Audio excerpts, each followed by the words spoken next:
Chers frères et sœurs dans le Seigneur, encore une fois de plus, nous sommes là pour notre émission de prière, d'intercession pour notre pays, le Congo RDC. Oui, bien-aimés, l'année va de plus en plus à son aboutissement.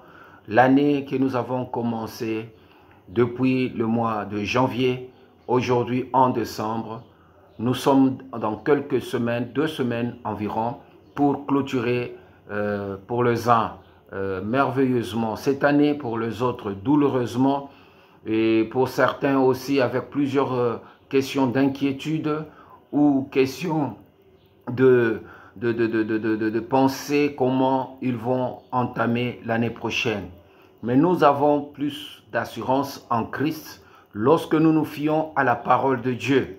Au-delà de tout ce qui peut bousculer notre vie, notre nation, nos familles, nous avons notre rempart, c'est Jésus-Christ. Nous avons notre soutien qu'on ne peut éteindre, qu'on ne peut arrêter, qu'on ne peut détruire, c'est la parole du Seigneur Jésus-Christ. C'est ici, bien-aimé, de renouveler notre joie, de renouveler notre confiance en notre Seigneur, parce que c'est lui qui nous aime plus que quiconque. C'est lui qui nous donne plus de vie qu'aucun ne peut nous offrir. L'argent ne peut jamais offrir la vie. L'argent ne donne que la possibilité à l'homme de pouvoir accéder à certaines choses dont il a besoin. Il peut acheter la nourriture, il peut acheter le vêtement, il peut payer le loyer, il peut se déplacer en payant un billet pour aller d'un point A à un point B. Il peut acheter le médicament pour sa santé. Il peut donner l'argent pour la scolarité de son enfant, de ses enfants. Il peut se payer tout un luxe, c'est-à-dire un beau cadre de vie, une demeure, une habitation. Il peut s'offrir de véhicules et tout ça, c'est l'argent qui nous donne toutes ces possibilités de pouvoir pénétrer le monde sans pouvoir nous inquiéter. Mais la vraie vie que Dieu nous donne, qu'il renouvelle chaque matin, se retrouve dans notre cœur et dans notre esprit. Parce que, bien-aimé, notre vie ne dépend pas toujours.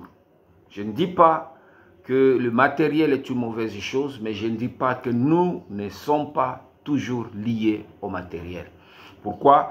Parce que la vie, c'est au-delà du matériel. La vie, c'est un monde merveilleux qui est en nous et que nous vivons non seulement parce que nous avons le matériel, mais parce que le souffle de vie que Dieu nous donne chaque jour nous permet d'accéder au matériel. Bien-aimés, sinon le cadavre, sinon le mort, qui ont des millions dans leur compte, si ça dépendait seulement de matériel, ils n'allaient pas mourir. Bien-aimés, mais nous, parfois, tu n'as pas mangé depuis le matin, tu n'as pas quelque chose à mettre sur la dent, tu n'as pas un lieu où reposer ta tête, tu es un ASDEF, tu es quelqu'un qui vit dans une condition vraiment précaire, mais au moins, tu respires, tu as la vie, tu écoutes, tu entends, tu parles, tu vois, tu sens, tu peux communiquer, bien-aimé, c'est que Dieu peut te donner ce qui te manque. Voilà pourquoi je suis en train de t'encourager par cet enseignement, par ce message, de ne pas chercher à faire quelque chose que tu vas regretter en bafouant les lois de la moralité pour accéder au matériel. Plusieurs l'ont fait. Bien-aimés, à cause de la faiblesse, ils ont vendu leur honneur et ils ont trouvé l'argent, et cet argent qui les ont propulsés dans leur vie à atteindre des niveaux vraiment élevés. Mais c'est la fin qui justifie le moyen, parce que tout ce que tu dois obtenir d'une manière autre que la voie du Seigneur, que le travail, bien-aimé, celui qui te l'offre, il va te le retirer. Ou s'il faut que tu le reçois de nouveau, tu dois payer un prix. Et souvent le prix qu'on paye et qu'on demande, bien-aimé, c'est le sacrifice. Pas n'importe quel sacrifice, ça peut être un sacrifice humain. Voilà pourquoi tous ceux qui vont accéder au pouvoir, que ce soit sur le plan politique, que ce soit sur le plan, il y a d'autres même sur le plan religieux, il y a ceux-là qui sur le plan même de succès musical ou de succès de travail, d'emploi, même dans leur mariage, ils ont baptisé et ils ont amené des entités autres que Dieu pour pouvoir le maintenir dans une certaine vie. Voilà pourquoi je te conseille à toi qui suis cette émission de ne jamais envier quelqu'un.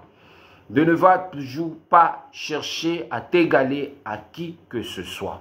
Contente-toi d'abord de ce que Dieu te donne et dis si Dieu me donne aujourd'hui un pain pour manger, c'est que Dieu me connaît. Et parce que Dieu te connaît, il sait au moins t'envoyer un pain. S'il te donne une tasse de thé que tu peux boire et terminer ta journée, c'est que ce que Dieu te donne est plus bon, et plus juste, et plus pur. Et ce que Dieu te donne, c'est ce que Dieu veut que tu aies en ce moment.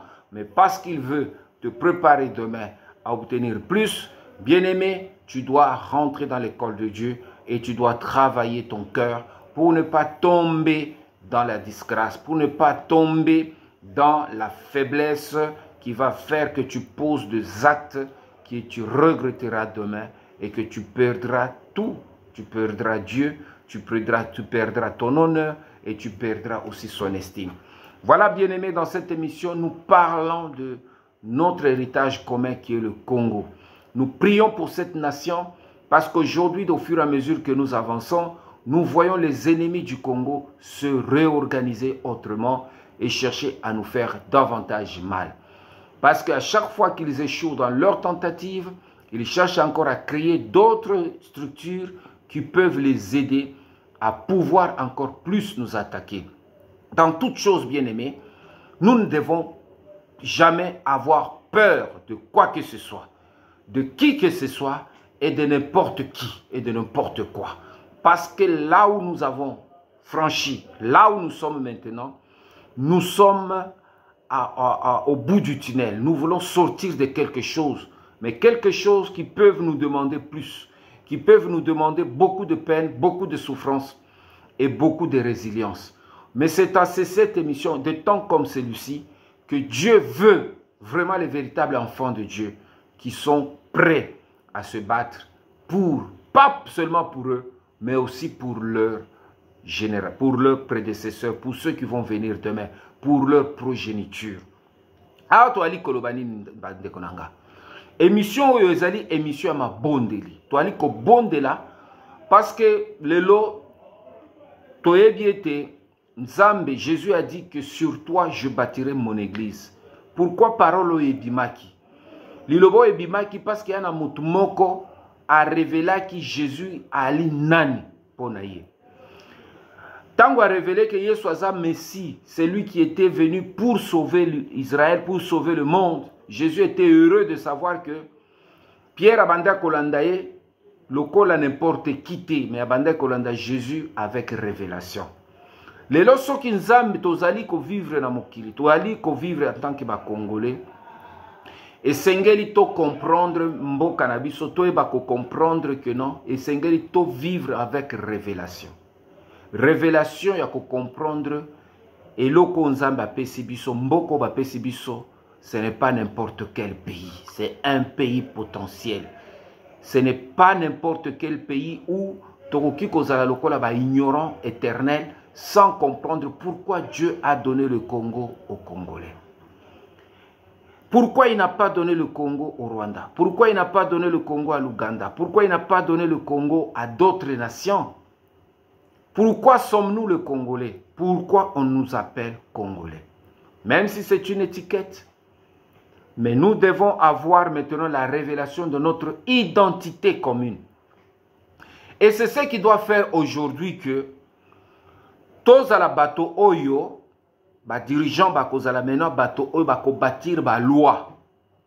Ba loi oyo ekosala que nous to réaffirmer davantage identité na biso. Oyo ekosala que nous soko touché congolais, tu as un problème.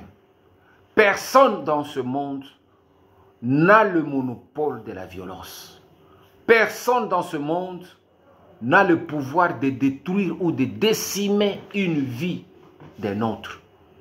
Nous voyons ce qui se passe en Israël. Nous voyons ce qui se passe dans d'autres pays où la vie humaine est bafouée. Mais Dieu ne me permet pas encore de parler de ce qui se passe ailleurs. Mais ma mission pour le moment, c'est de parler de mon pays, le Congo, RDC, et de pouvoir parler à mes frères et sœurs que nous avons plus intérêt de nous unir, de chercher ce qui est plus profond et plus capital et de le consolider ensemble. Bien-aimés, la parole de Dieu nous aide. Parce que la Bible dit ceci, que l'ennemi ne vient que pour dérober, égorger et tuer. Mais moi, je suis venu pour que mes brebis aient la vie en abondance. Le leadership de Jésus, c'est un leadership. Le leadership de Jésus, c'est un leadership de donner la vie. Mais le leadership de l'ennemi, c'est le leadership de ôter la vie, de prendre la vie. Voilà pourquoi le diable s'attaque à la vie. La vie financière, il va s'attaquer à ta vie financière, il s'attaque à la vie sentimentale, il s'attaque à la vie économique, il s'attaque à la vie professionnelle, il s'attaque à la vie spirituelle, il s'attaque à la vie sécuritaire, il s'attaque à la vie éducative, il s'attaque à tout ce qui est vie. Et vous voyez maintenant, aujourd'hui, les difficultés que nous avons sur la terre, parce que si tu veux gagner la vie, tu dois payer un prix. Parfois, c'est un prix difficile, avec un bénéfice dérisoire. Tu peux travailler du matin au soir juste pour gagner 500 francs, pour gagner 1000 francs, pour gagner 2000 francs. Mais de l'autre côté, il ouvre une voie facile où tu peux gagner beaucoup sans beaucoup de peine, mais en laissant ton honneur, mais en faisant des choses qui souillent Dieu, qui souillent la parole de Dieu et qui détruisent l'intégrité spirituelle que Dieu veut que nous puissions garder. Alors c'est un choix, comme la Bible dit, je laisse devant toi deux voies, deux chemins, le chemin de la justice et le chemin de la mort. Choisis. Jésus a dit, je suis la porte de brebis, une porte étroite, mais à côté une porte spacieuse, mais plusieurs rentrent là-dedans. Bien-aimé, la vie d'abord, c'est un problème de choix. Si tu choisis de travailler avec Christ, tu peux aller avec lui. Mais il y a aussi des sacrifices à prendre. Mais si tu refuses Christ, tu veux prendre un autre chemin, c'est là aussi, c'est ta responsabilité. Aujourd'hui, notre pays a choisi la voie de Jésus, a choisi que le Congo soit entre les mains de Jésus. Mais d'autres ne l'accepteront jamais. Voilà pourquoi on veut à tout prix nous arracher ces Jésus dans notre pays pour nous imposer autre chose. En fait, le combat que nous voyons aujourd'hui, que nous vivons aujourd'hui au Congo, ce n'est pas le combat qui se repose seulement sur le pouvoir politique, mais c'est un combat qui se repose aussi sur le pouvoir spirituel qui doivent maintenant entrer au Congo et diriger. Bien-aimés, je vais vous rassurer que ce combat ne s'arrêteront que lorsque les derniers chrétiens quitteront le Congo. Tant que les chrétiens véritables resteront au Congo, Dieu suscitera toujours une génération qui s'élèvera pour continuer ces combats. Nous prions pourquoi? Parce que c'est dans ce moment difficile que Dieu est en train de pouvoir agir pour notre intérêt. C'est dans ce moment difficile que Dieu est en train de déjouer toute chose qui n'est pas pour le Congo et qui n'est pas pour l'intérêt des Congolais. Voici maintenant ce que la parole de Dieu dit. Nous sommes toujours dans Apocalypse chapitre 10.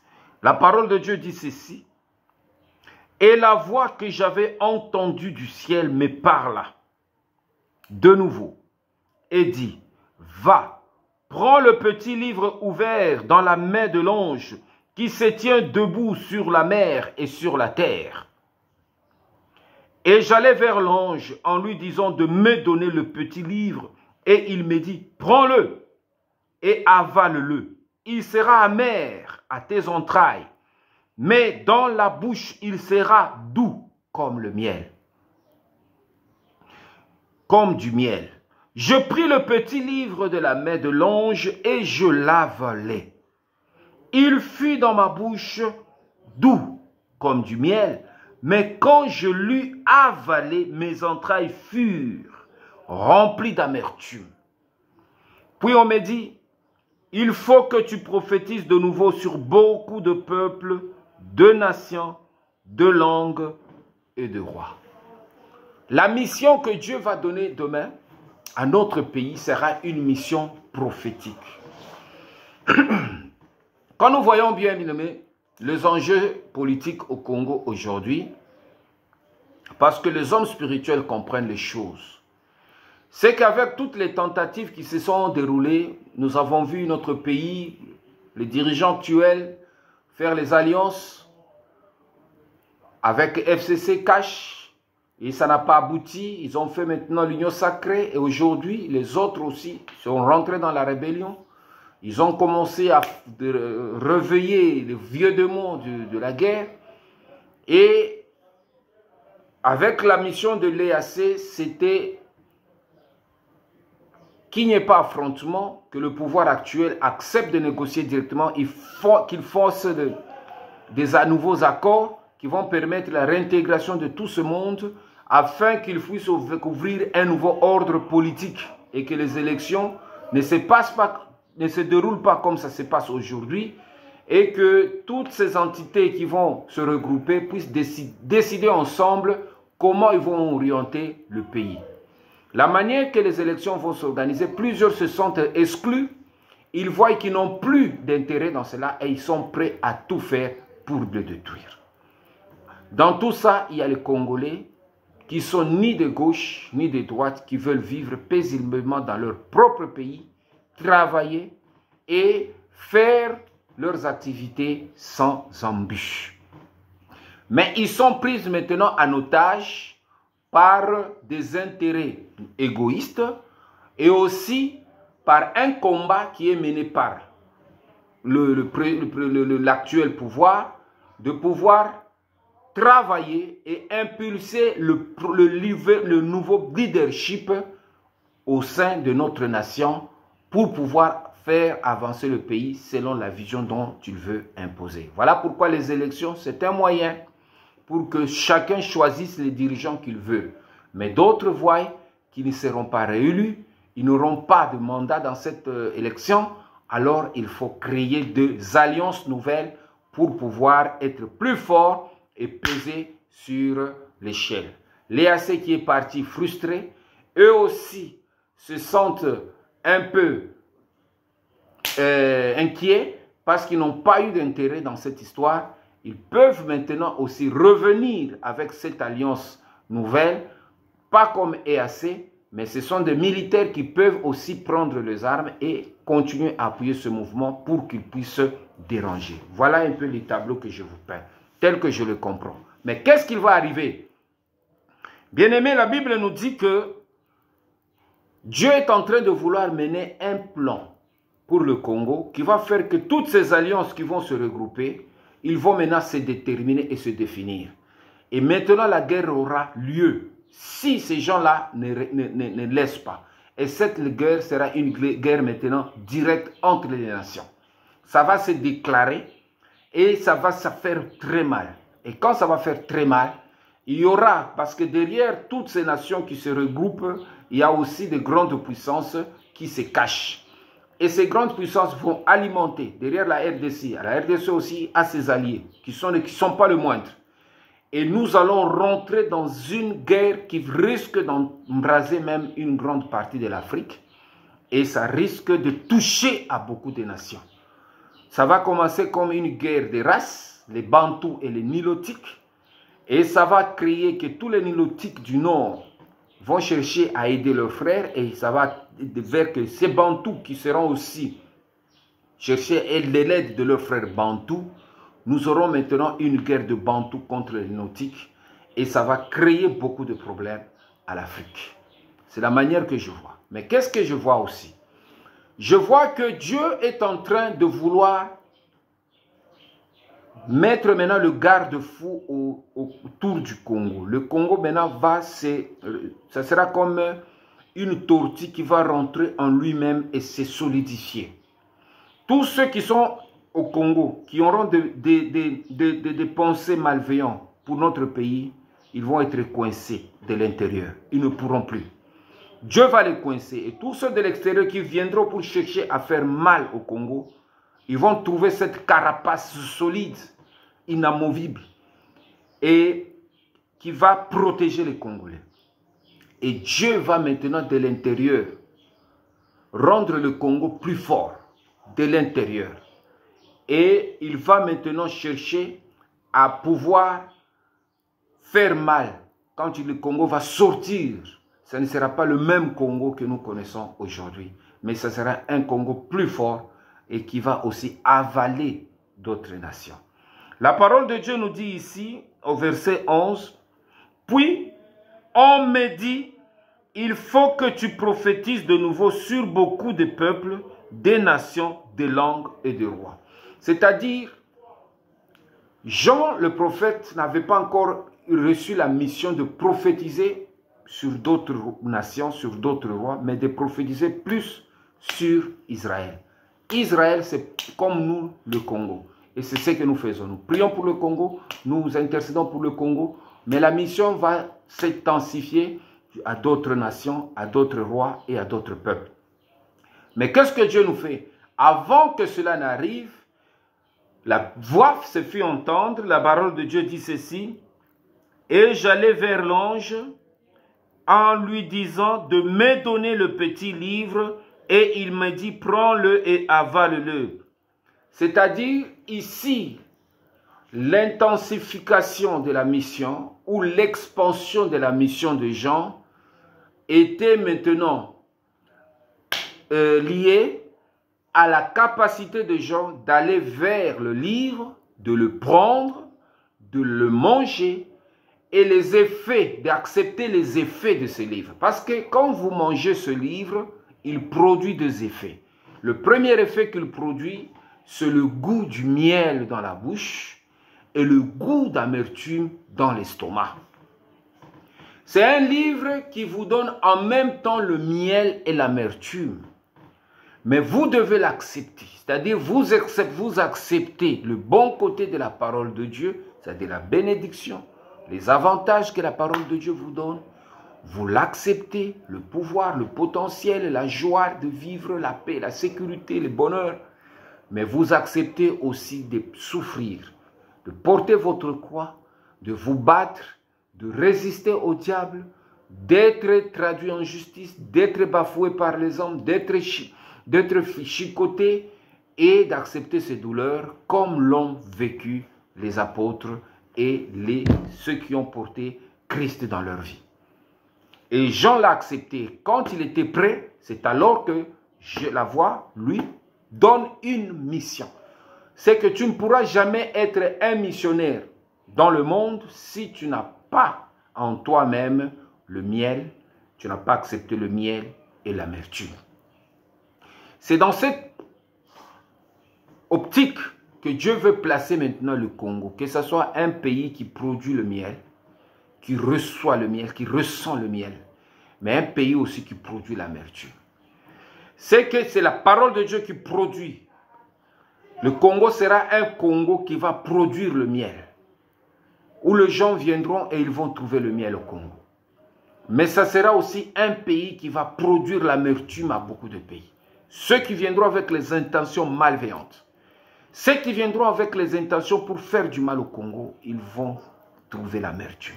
Parce que Dieu place le miel, Dieu place aussi l'amertume dans ce pays. Donc le Congo de demain qui va rentrer, qui va venir d'ici le mois de janvier, d'ici 2024, ça sera un Congo bicéphale, qui a deux têtes, qui a la tête du miel et qui aura aussi la tête de l'amertume. Ça sera un Congo compliqué, bien-aimé, dans lequel Dieu veut conduire cette nation selon la dimension prophétique. Il va maintenant prophétiser au monde, à ceux qui le pillent, à ceux qui le cherchent de problèmes jour et nuit, que c'est assez. Parce que l'année 2024, cette année sera une année d'ouverture, de grandes choses. Et bien aimé, nous allons prier là, Seigneur. Aujourd'hui, on ne prie pas beaucoup. Je ne sens pas vraiment de vous amener dans 1 heure. Nous allons prier 5 ou 10 minutes et nous allons nous arrêter. Qu'est-ce que nous allons demander à Dieu? Nous allons demander à Dieu de donner au Congo le petit livre qui est ouvert, qui est entre les mains de l'ange. Nous allons dire, Seigneur, donne à notre nation ce petit livre. Que le Congo soit le générateur du miel et de l'amertume. Le miel pour ceux qui vont aimer le Congo. Ceux-là qui vont chercher le bonheur de Congolais. Qui viendront investir au Congo avec un cœur sincère. Qu'ils trouveront du miel. Qui vont aussi se réjouir. L'amertume pour ceux-là qui viendront trahir, piller, chercher la mort de Congolais. Créer des groupes rebelles. Chercher à répandre le sang de Congolais, qu'ils retrouveront l'amertume, l'amertume. Voilà maintenant l'image que je reçois du Seigneur de cette parole de la prophétie que Dieu veut nous enseigner. Et aussi, Dieu veut que cette vision, ce message se répande dans toutes les nations. Ce message se répande que si tu vas au Congo, pour faire du bien, tu vas trouver le bien. Et si tu vas au Congo pour faire du mal, faire du désordre, amener le chaos, tu vas trouver le chaos, tu vas trouver l'amertume, tu vas trouver la mort. Parce que Dieu maintenant veut se rassurer que tout ce que les gens, tout ce que nous allons s'aimer au Congo, nous puissions le récolter. Nous sémons la justice, nous récoltons la justice. Nous sémons le bien, nous récoltons le bien. Mais nous sémons la mort, nous récoltons la mort. Bien-aimés, nous allons demander le livre parce que le bonheur et le malheur du Congo se retrouvent dans la capacité de recevoir ce livre et de l'avaler. Nous devons avaler ce livre. Nous allons prier. Dis Seigneur, donne-moi ce livre, je suis prêt. Donne-moi ce livre au Congo et que le Congo avale le petit livre. Que ce petit livre produise le miel et l'amertume au nom de Jésus. Seigneur, je te remercie et je te rends grâce pour cette parole prophétique. Parce que bientôt, Seigneur, la semaine prochaine, c'est l'heure des élections. Les élections, Père éternel, qui vont amener maintenant un ordre nouveau au Congo. Qui va arrêter maintenant l'ordre ancien. Et qui va produire maintenant, notre Dieu, un esprit nouveau au Congo. C'est ici maintenant que nous te prions, ô Dieu, de nous donner le petit livre qui est entre les mains de l'ange. Donne-moi, donne au Congo le petit livre qui est ouvert au nom de Jésus. Au nom de Jésus. Donne au Congo le petit livre qui est ouvert. Que ce livre soit accordé au Congo et aux Congolais. Que nous puissions l'avaler. Que ma bouche, la bouche du Congo s'ouvre. Que la bouche du Congo s'ouvre. Que la bouche du Congo s'ouvre pour avaler ce livre. Qu'il produit le miel. Qu'il produit le miel dans la bouche et qu'il produit maintenant l'amertume dans les entrailles. Tous ceux, Père, qui viendront avec un cœur sincère pour pouvoir nous aider, pour pouvoir nous porter la main. Seigneur notre Dieu, dans ce combat dans lequel nous sommes engagés, Père, qu'il retrouve le miel. Au nom de Jésus, qu'il retrouve le miel, qu'il retrouve le miel, qu'il retrouve le miel. Tous ceux par hypocrisie, ou par coup bas, viennent, c'est notre Dieu, par des alliances nocturnes, chercher, Père, à faire du mal au Congo. Seigneur, qu'il retrouve l'amertume, qu'il retrouve l'amertume, que les entrailles d'amertume éternelle produisent l'amertume dans leur pays, produisent l'amertume dans leur régime, au nom de Jésus, au nom de Jésus. C'est ici, Père, merci pour la révélation, car nous allons aujourd'hui rentrer maintenant dans ce monde bicéphale, on ne peut jamais faire du mal au Congo, RDC, sans que cela ne soit pas puni. Seigneur, que toute personne bienveillante soit bénie au nom de Jésus. Merci, Seigneur notre Dieu, pour la force. Merci, Seigneur, pour la grâce que tu répands maintenant dans cette nation. Merci, Seigneur notre Dieu, pour tous ceux, Père éternel, qui font tout pour faire du mal, mais que le mal les atteigne eux-mêmes. Et qu'ils soient pris dans leur propre piège au nom de Jésus. Que leur piège éternel le lie, que leur piège éternel les étouffe, que leur piège éternel notre Dieu le détruise jusqu'au bout à cause de ton nom. Seigneur, je te remercie et je te rends grâce pour cette révélation que tu donnes, ce livre que le Congo reçoit et avale, qu'il produit du miel et de l'amertume, et que ceux qui viennent maintenant, Père, avec le bon cœur, puissent rentrer dans le pays de miel, dans le pays de prospérité, de grandeur. Tous ceux, Père, qui viennent avec esprit de détruire et de vie, qui les entrailles d'amertume, c'est notre Dieu, leur adonne l'amertume jusqu'à la lie, qu'ils boivent l'amertume, et que l'amertume, éternel notre Dieu, soit leur pain quotidien au nom de Jésus.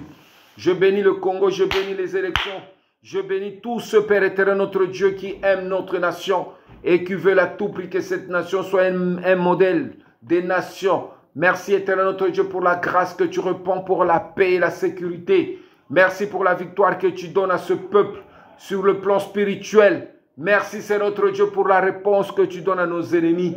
L'amertume qu'ils boivent comme la coupe de vin que tu remplis d'amertume et que tu leur donnes, ils boiront jusqu'à la dernière goutte de sang qui tomberont de leur vie au nom de Jésus. Merci c'est notre Dieu pour ce moment. Que ton nom soit béni. Dans le nom puissant de Jésus, nous disons Amen.